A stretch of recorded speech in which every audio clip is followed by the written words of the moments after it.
मी दलित मित्र व्यंकप्पा भोसले।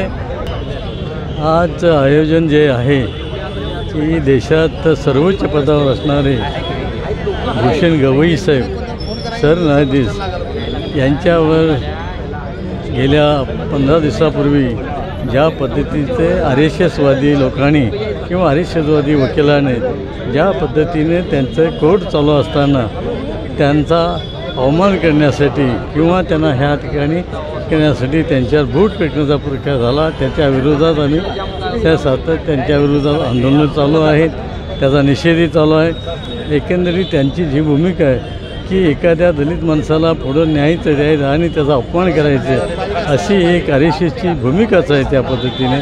आणि RSSच्या ह्या भूमिकेला कोल्हापुरातले जिल्ह्यातले जे आंबेडकरी चळवळीतले लोक, बाबासाहेब आंबेडकरांना मानणारे, शाहू फुले आंबेडकरांना मानणारा, संविधानाच्या विश्वास ठेवून काम करणारे जे लोक आहेत त्या सर्वांना आम्ही आता त्या ठिकाणी एकत्र बोलवलं आहे। त्यासाठी एक बैठक झाली त्या मिस्कार बोर्डिंगमध्ये।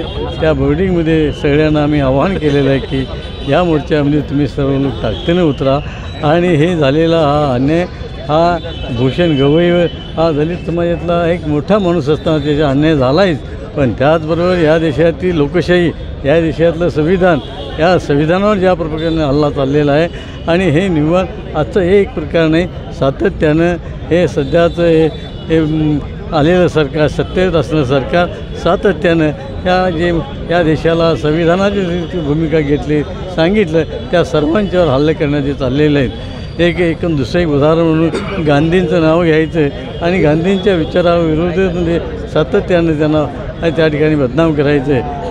बाहेरच्या देशात जाणार आणि त्या ठिकाणी गांधींच्या पाया पडणार, पुतळ्याला नमस्कार करणार आणि भारतात आल्यानंतर ते आणि त्यांचे सर्व पिल्लावर जे काय आता RSS ते आता मी 1977 साली आम्ही एकत्र होतो, ते RSSसुद्धा किंवा ते भाजपचे सुद्धा आमच्या लोक होते, जनसंघ होता, त्यावेळी आम्हाला कोण दिसत नव्हतं त्या ठिकाणी। आता अलीकडच्या काळामध्ये जसं त्यांचं ताकद वाढली तसं त्यांचं हे एक प्रकारचं पीक आता वाढून आलेलं आहे आणि ह्या पिकातून त्यानं कुठलीही संघटना मोठी असो लहान असो एक तर की देशाची एकत्मता टिकली पाहिजे।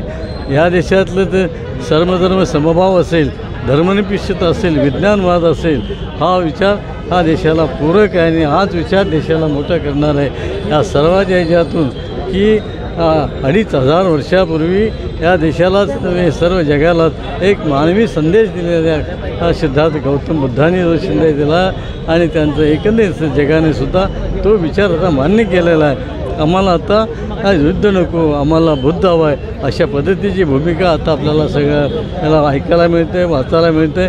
म्हणून हा सुद्धा जो मोर्चा जो आहे हा आमच्या या एकंदरीत संविधानाच्या संदर्भातले, दलितांच्या संदर्भातले ही जी अस्मिता त्यांनी आता संपवण्याचा प्रयत्न झाला आहे, ही अस्मितेची लढाई आहे आणि ही अस्मितेची लढाई निव्वळ कोल्हापुरात होणार नाही, महाराष्ट्रात होणार आणि देशभर ह्या पद्धतीचे त्या ठिकाणी यांचा विरोध आम्ही करत राहू, एवढं या निमित्तानं बोलतो। जय भीम, जय भारत।